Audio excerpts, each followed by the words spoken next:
ಆದ್ಮೇಲೆ ಒಂದೇನೋ ಅವ್ರ ಪಾರ್ಟಿಯವ್ರಿಗೆ ಅವ್ರಂತ ಅಂತಾರೆ ಇಲ್ಲ ನಮ್ಮ ಮೆಜಾರಿಟಿ ಐತ್ರಿ ಸಹಜ ಈ ಸಮರ್ಥ ಇಲ್ಲ ಅಂತ ಹೇಳಲಿಕ್ಕೆ ಸಾಧ್ಯದಲ್ಲ.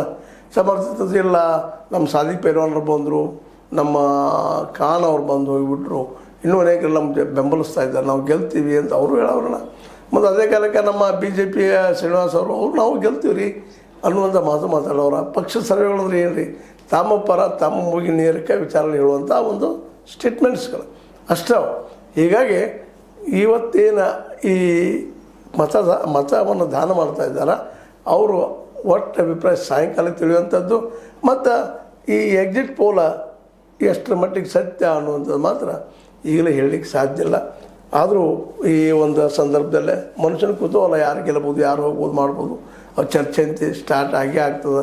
ಮುಂದಿನ 4 ಮೇ 4 ತನಕ ಇದು ಇರೋದನ್ನ ದಿನನಿತ್ಯ ಯಾರಾಗಿದ್ದಾರೆ ಏನಿಲ್ಲ ಅಂತೇಳಿ. ಬಟ್ ಇಲ್ಲೇ ಸಾದಿಕ್ ಪೈಲ್ವಾನರಾಗಿರ್ಬೋದು, ಇನ್ನುಳಿದವರಾಗಿರ್ಬೋದು, ಇವರು ಸಹ ಪ್ರಯತ್ನ ನಡೆಸಿದ್ದಾರೆ. SLDP ಪಕ್ಷನ ಪ್ರಯತ್ನ ಮಾಡ್ಲಿಕ್ಕತ್ತದ. ಅವ್ರು ಗೆಲ್ತಾರೆಲ್ಲೋ ಗೊತ್ತಿಲ್ಲ. ಬಟ್ ಮೇನಪ್ಪ ಅಂದರೆ ಇಲ್ಲಿ ಇರುವಂಥದ್ದು BJP ಮತ್ತು ಕಾಂಗ್ರೆಸ್ ಮಧ್ಯದಲ್ಲೇ ತಿಕ್ಕಾಳ ಜೋರದ.